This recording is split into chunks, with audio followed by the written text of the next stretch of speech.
Did you ever get into mom talk? No, I have enough anxiety on my own. Right, like, it would make you feel even more inferior about your choices as a mom. 100%. Yeah. There's enough inside thoughts for that, Yeah, for one person. but I'm obsessed with the drama, and now I wish I was kind of into it because, like, I need to know, like, the ins and outs of, like, the mom influencer world because there's so much going on. So I'm so glad somebody wrote a book about it. And that person is Claire Swinarski, and she wrote The Supper Club Saint. And how we got her on the pod, I don't know. Like, girl is just, she's a boss. She has written so many YA books. This is her second adult novel, and she hit it out of the park. Like, if you don't have this on your TBR for the summer, please go do it because it's good. Yeah, you guys will love it. You will totally I've never felt more seen. I've never related to characters more as a mom, as a sister, as a daughter. It's all about family dynamics, and for writers, like, it's just a really it literally is a masterclass on writing families and how to have empathy, and it's wonderful. So, we're so excited to have Claire on the pod today. Yay, Claire! Cheers!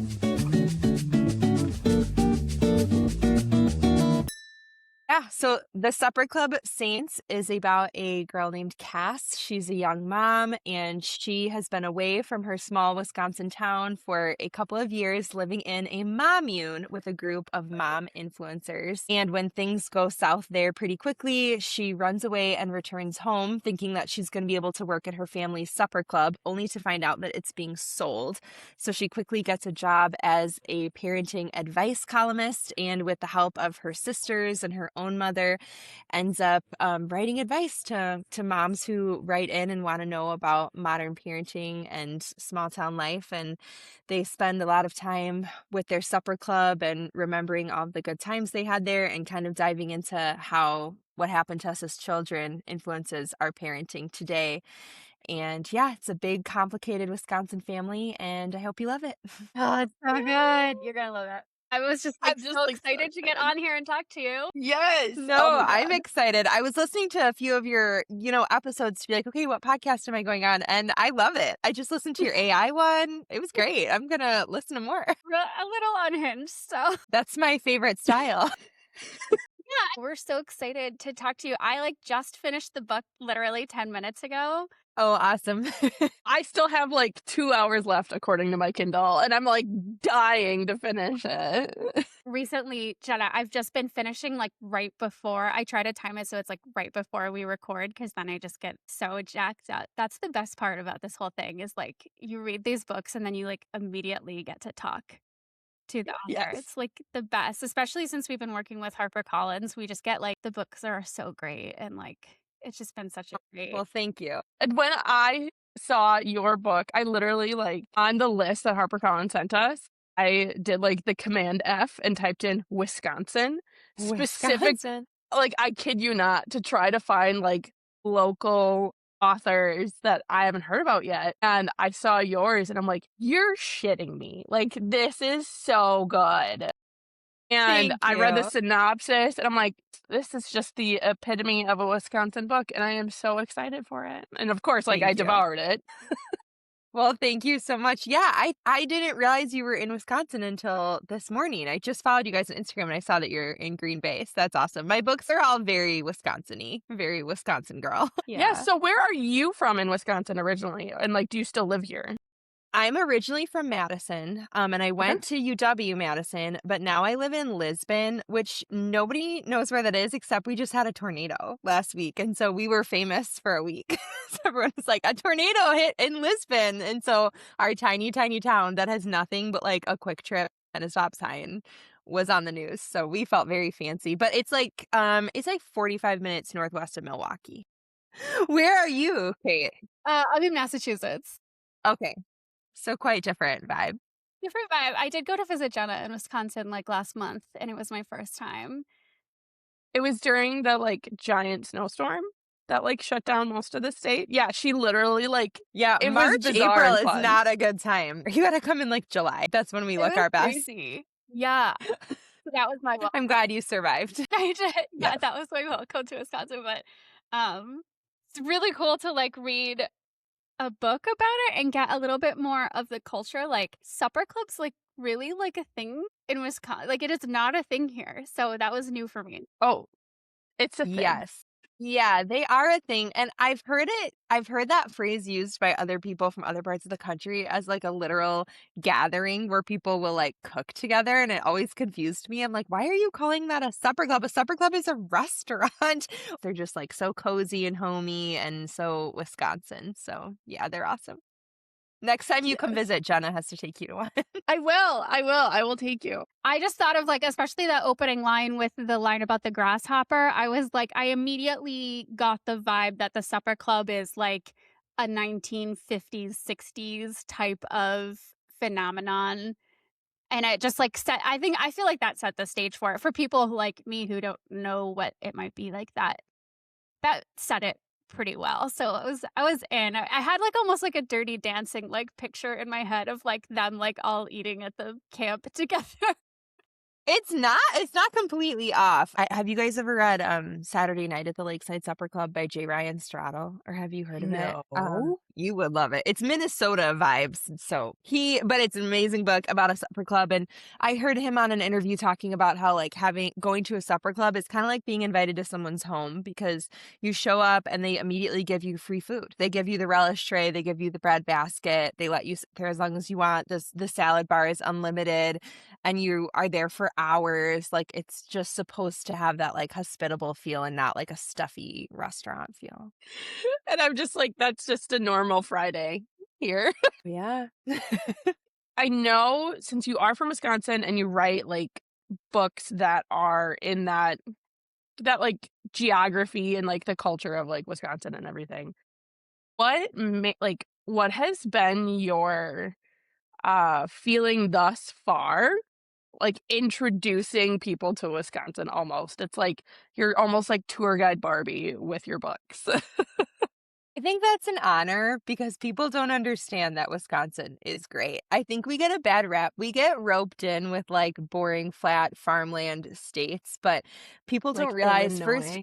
I know, or like Iowa. Like if people, no offense to our lovely Iowa readers, but if people see Iowa and then they see Wisconsin, it's like people don't realize, first of all, it's beautiful here. We have so many lakes, beautiful bluffs, like it's just so pretty, especially if you get up north. Like when you see photos of some places in northern Wisconsin, it looks like the freaking Pacific Northwest. Like it is beautiful here. And second of all, just the culture here, I think is something that could really help the rest of the country in terms of just this sense of like neighborliness and knowing who you live around and helping each other out.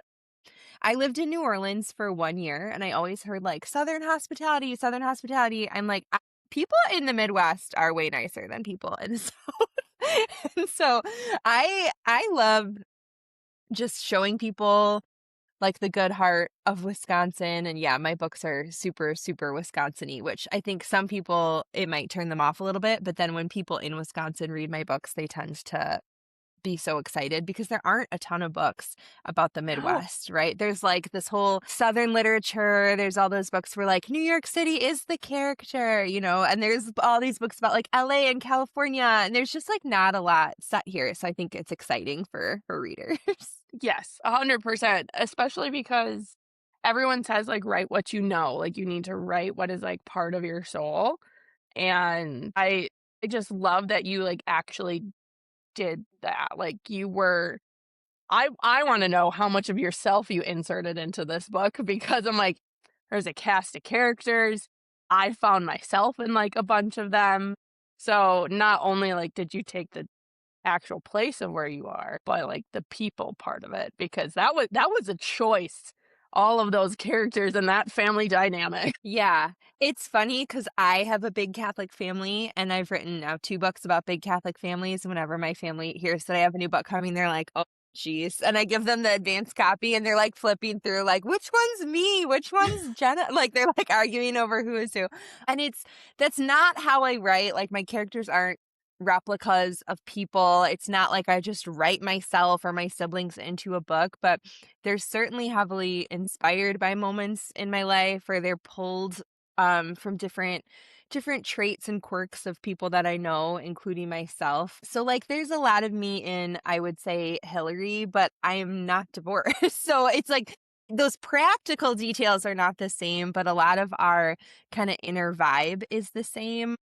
Mhm. Our like exhaustion with balancing like motherhood and a creative life, and our frustration with other people's really strict rules, those things are kind of the same, but I draw stick people and am happily married, so the practicals do not always line up. But there's a scene in the book where like she goes to Target with her kids and she's feeling so overwhelmed and exhausted, and her kids are like yelling at her because she bought herself candy, and the Target worker is like, "Hey, like your mom works really hard. Like stop," at the kids. That happened to me in a Target once, and I've never forgotten. I was like, the sweet worker was like defending my honor to my children. Like, so a lot of those moments are very real, but the characters are not exactly one-to-one comparison.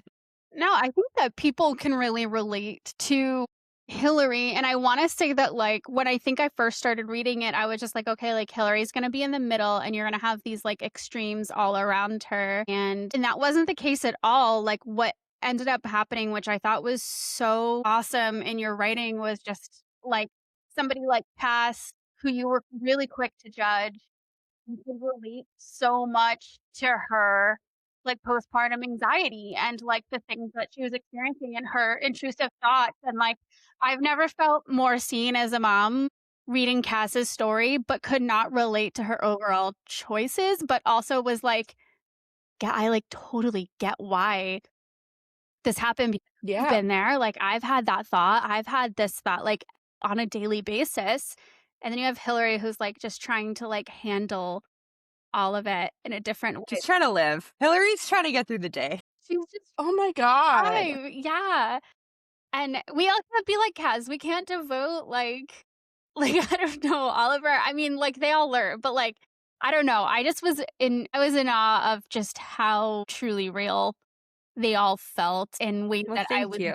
super surprised by, you know what I mean? Like, super I cool. think one of the things that I was thinking over when I was writing the book was I knew that there was going to be this like mom influencer element, that like Cass had worked for a mom influencer and she lived in this mom-mune, and that she'd had all these interactions and she'd really looked up to these women. And I think it would have been really easy and maybe more fun to just write like almost like a mocking satire, like, "These women are idiots. Let's all laugh at them. Like, they suck. They're, like, ruining people's lives," like, and just make them into these characters. But I found it more interesting to think about, like, why are women so attracted to this? Because they are. We might all be sitting around, like, laughing at Ballerina Farm, but Ballerina Farm is a multimillionaire with millions of followers. So, like, there's something that she's giving that people are attracted to, and, like, why is that? Was a more interesting question to me than just like, haha, let's all like point at this idiot and laugh at her together. I think that's a lot of our instinct, but there's a reason that people pursue mom influences as a career, and then there's a reason that they have followers. And so I wanted to kind of explore that, but then juxtapose it with something like a supper club, which you could not get more different in culture. Like there's no supper club influencers. You know what I mean? Like no one's doing a flat lay at the supper club. It is not aesthetic. So like taking those two things and seeing how they played together was really fun. I love that. It is not aesthetic. Like, Yeah. it's like the antithesis of aesthetic. Like darkly lit wood panels, carpet. It's yeah. No Yeah. ballerina farms in there. Oh my god. That's so funny. But yeah, because I read the excerpt and I'm like, I see where this is going. But then like when you actually like sat and read it, I didn't expect to connect with almost like every single character in some way. Like a lot of times when you have a cast of characters like or a family, you kind of, at least I do when I'm reading, is like I pick one and like that's me. And then like that's how I insert myself into the story that I'm reading. But this one I'm like, I get you. I also get you. Wait, how the hell do I get you too? Like another really real part of the book, like a direct scene, was one of my sisters and I are always fighting about trampolines. Like I'm like, let the kids roam. Like, and my kids have all had multiple broken bones, and she's a nurse. She's very safety first, and like her kids are not allowed on a trampoline. And we have had so many arguments about this, and it's like, how do you have these conversations where you don't hurt each other's feelings? Because clearly, like, I think you're wrong and she thinks I'm wrong. Like, so how do you get through that and not get offended that someone else like just thinks you are wrong and you are making a wrong choice, but we want to remain in relationships. So like how do we navigate that? It's like we've got to resolve this somehow. Literally. The It's trampoline was so tricky. relatable. That was so relatable. What I love too about Remy and like the mom character is just this commentary on motherhood as a whole and how like Remy, from her perspective, she absolutely loves her kids and is a great mom and is like very present for her kids and does all the right things. And her actions show it too. And like she is there and stuff. But if you ask any one of her kids, they'll be like, yeah, she wasn't the best. Like she wasn't present enough or she worked a lot and like all this. And so like the conflicting, like whereas Remy has all the right intentions and like truly has like deep love for her children and like they would say the exact opposite was just so like, yeah, like I've definitely give my mom shit and don't Yes. ever consider her experience as a woman or a mother. Yeah, that is something I wanted to play with in the book too, is like just how often our generation, we kind of look at our mom and it's like, that's our mom. That's her entire identity. And that should be her sole purpose in life. Like, what do you mean you're not answering my phone call? Like, I have something to tell you. Yep. Why are you not picking up the phone? But it's like, they have a whole life and also they have their own life experiences that contributed to how they parented. And so, her kids might be like, well, you were working all the time. And she might be like, yeah, you're welcome for the roof and the running water. Like I was out here trying to make sure you survived. And like she didn't want to, they might have been like, well, you didn't even know where we were. You gave us so much freedom. But then when you read Remy's story and you see how she was given no freedom, no autonomy, like she believes she was giving them a gift. And it's like, who's right, who's wrong? We don't really know. It's not so cookie cutter. I saw a review that actually I've seen multiple that keep referring to the book as like a dysfunctional family, and I'm like, I think they're quite functional. Like they have Yep. a lot of conflict, but I'm like, they're hanging out together, they're running a business together. Like I'm like, I don't think they're not functioning. I just think this is how family life is. If you want to be in a family, you're Yes. gonna have these moments that you Yeah, gotta it's work not through. freaking Yeah, August Osage County over here. Like it's like I love that movie for the record. I did too, but like I just felt like everybody really loved each other and That is had like really dysfunction. good intentions. Yeah, that's what I would review that as. That's so accurate. Like when we get together with my family, we have like 2.5 solid days where like no one's bickering. No one's fighting. Maybe like a couple feathers are ruffled, but it's just like yeah, we're in this together. We really love you. So happy to see you. Because all my siblings live in Denver. Oh, So okay. when we get together, it's like a really exciting thing. But then after Mhm. 2.5 days, then people start to get a little persnickety. Yeah. Like, and and I'm just imagining, I'm like, what if we lived closer to one another? We would be like at each other's throats constantly. Yeah, I mean, there's something to be said. My siblings all live in Madison, so I would say we have like a great balance of we see each other Yes. often, but not every day. But like, yeah, in the supper club scenes, I mean, they're seeing each other almost every day. Like, it's just constant togetherness. I mean, Cass is staying with Remy, which we read in the book. She's like, this is not going to work long term. But No. yeah, it doesn't mean there's not like a lot of love there. It's just the nature of being human.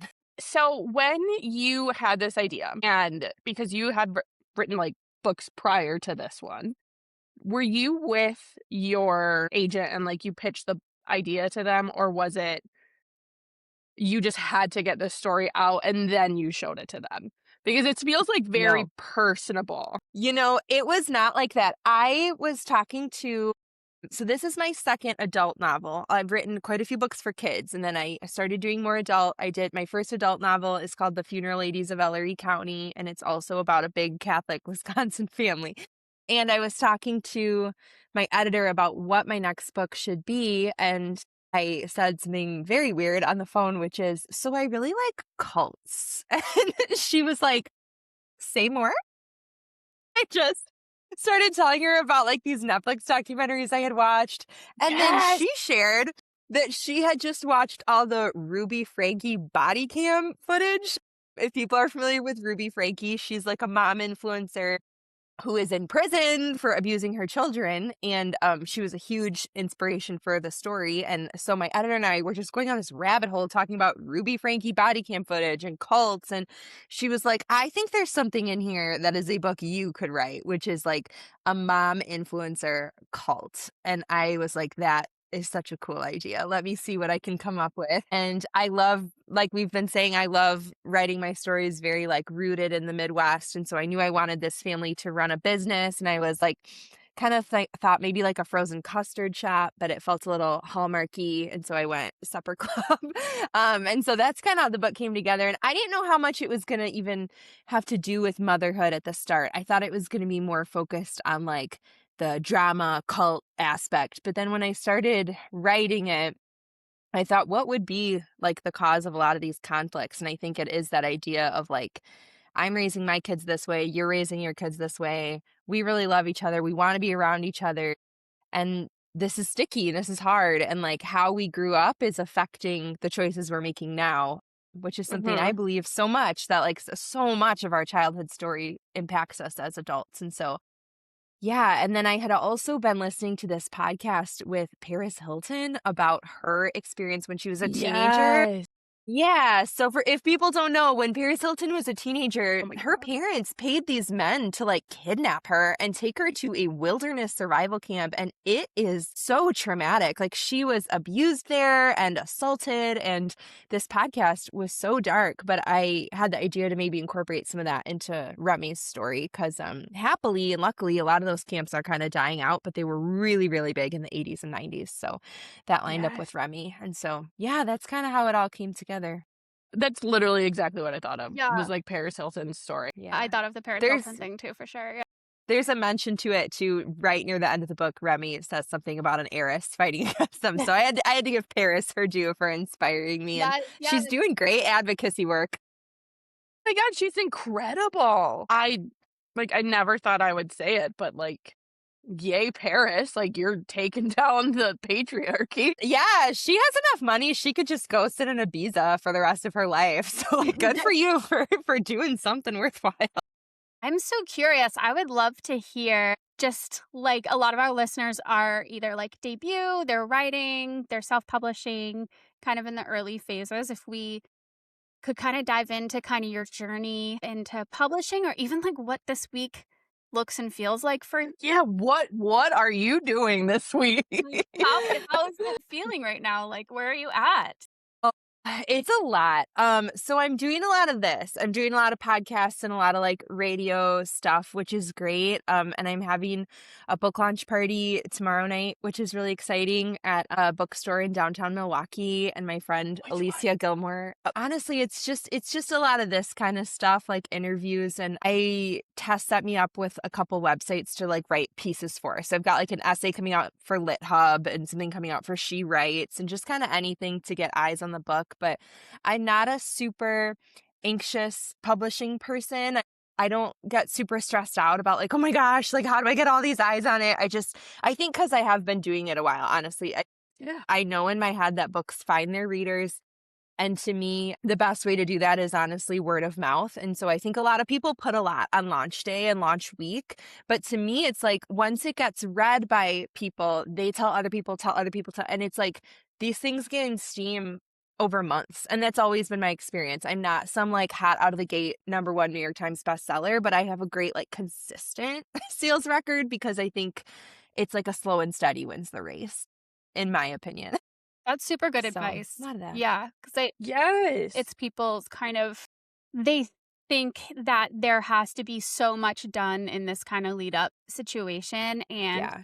they're getting hundreds of ARC readers, and they're like putting all their money into like ads and marketing, and it's like I think it sounds like there's room for all of that, but it's more like you just need to let it happen as well. Yeah, I think just like taking a beat and not getting so stressed out. I see a lot of writers just really not enjoying the creativity anymore because they're just so stressed about like that first week. And I'm like, if you just take a breath and remember like why you write and just I don't know, I can get kind of woo, but I'm just a believer and like what's meant for you will find you and like it will go the way it's gonna go. And authors can it's not I'm also not one of those people who's like authors can't do anything to move the needle. I don't think that's true either, but I think it's somewhere in the middle where like do what you enjoy doing. Like, I enjoy podcasts. I enjoy my own Substack. I enjoy events. And so those are kind of the things I focus on. I'm not going to spend a ton of money on like TikTok ads because I don't even know how. I'm not anti that. I'm not learning. I'm too old to learn the new. So, like, I'm not going to do that. But, like find what you like and do it and just know that if you put time and energy into your craft and you made something good, people are not going to shut up about it because readers love to talk about what they're reading. So, Oh my God. Like, that's all they yeah. want to do. I know. For real. Well, that's kind of like what I've noticed with your approach, Kate, like, especially is, you're doing the things that you enjoy and you're not, I don't know, like, you just have like this demeanor of like, yeah, it's gonna happen. And it's not like strangling it. When does your book come out, Kate? The 28th. Isn't it?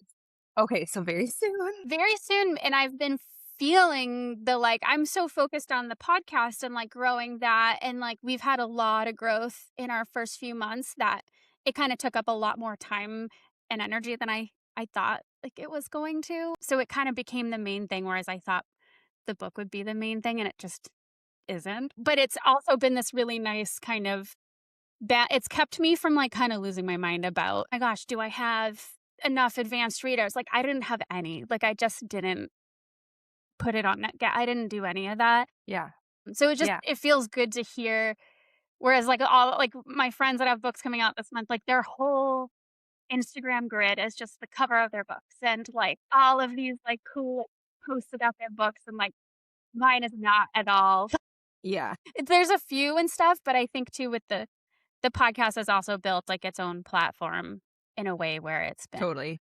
like, it's still people I've had a few clubs, like, reach out and been like, "We listen to the podcast, can we get your book?" And I'm like, "I'm not doing any type of, like, promotion of the book itself." Like, I'm just talking on You're Yeah. like, it's just my face. It's not my book, Yeah. it's my face. So hearing you say that just makes me feel like, okay, and, like, it's the book's gonna be in the world, right? Like, it's gonna be there, Yeah. and you're Yeah. gonna have a product to sell. Yeah. So And Mhm. that might be part of this might be me coming from kidlit because most of my books are middle grade books and that whole industry just moves a lot slower. They're not so obsessed with those first few months sales. They're really looking at more of like a first school year because it takes a while to get books into schools and teachers to read them and then and because there's that whole other gatekeeping system.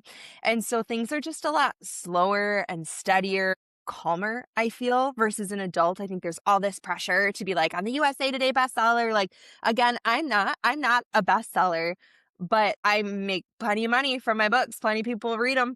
So I don't know. To me, it's like, well, people are buying them. I don't need like a meaningless accolade. I mean, it's fun to get, I'm not going to say why. It's fun to get that kind of. One of my books got nominated for an Edgar, and I immediately put Edgar Award nominated on like everything I own. Like, but I'm not like I'm not going to let the stress of that ruin something as fun as a book launch. You know how many people want to write a book and have a book launch party? Like, I'm not going to sit and mope about not being on a bestseller list. Like, I'm going to enjoy it.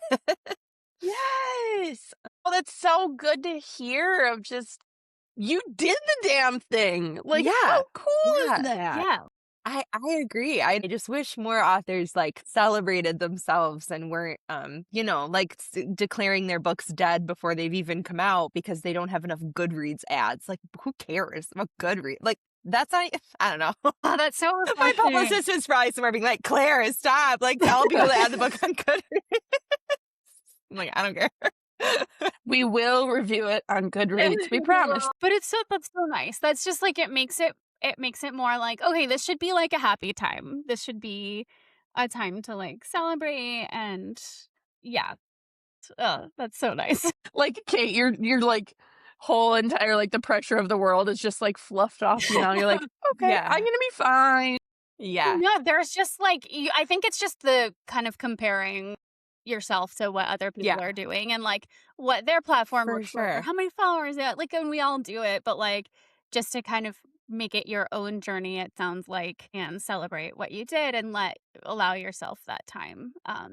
I'm sure For Chloe sure. That Swinarski's one. Yeah, I mean, that book, Yesteryear is everywhere right now Mhm. about, like, a trad wife, and her name is even I think her name is Claire. Her middle name is Claire, and it just made me laugh that it's like, "Oh, of course, the trad wife novel by a Claire." That's, like, on every list in every book tour, but it's like, I can either sit in my feelings and be all grumpy about it, or I can, like, laugh and also think to myself, like, "Wow, there's a lot of people who wanna read a book about trad wives. That's pretty good news for me for coming out tomorrow." So I think it's just like an attitude shift. And Yeah, it's kind of, totally. like, ironic too that, like, your book has, like, so much to do with, like, social media and, like, what you actually, like, put out there and how it's really not the reality at all, Yeah. and it Yeah. feels almost like this is, like, a direct reflection of that, like, kind of arc of just being more genuine versus putting so much pressure to be perfect on the exterior, like, facade because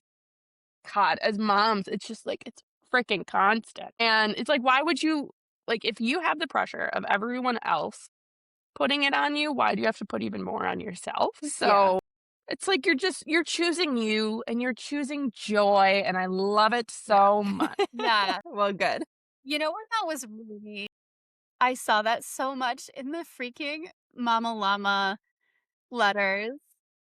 Holy shit, like, where did those come out of? 'Cause so Yes! Was that like the parenting advice you always wish you would have gotten? those were so Honestly, partly. I was thinking again about why are women turning to advice columns? Like, why do we want to know what a stranger on the internet thinks? And I think so much of it is just anxiety, and you just want someone to tell you, like, honestly, I feel like I'm mama lamaing right now. Like, you kind of just want somebody to be like, it's gonna be fine.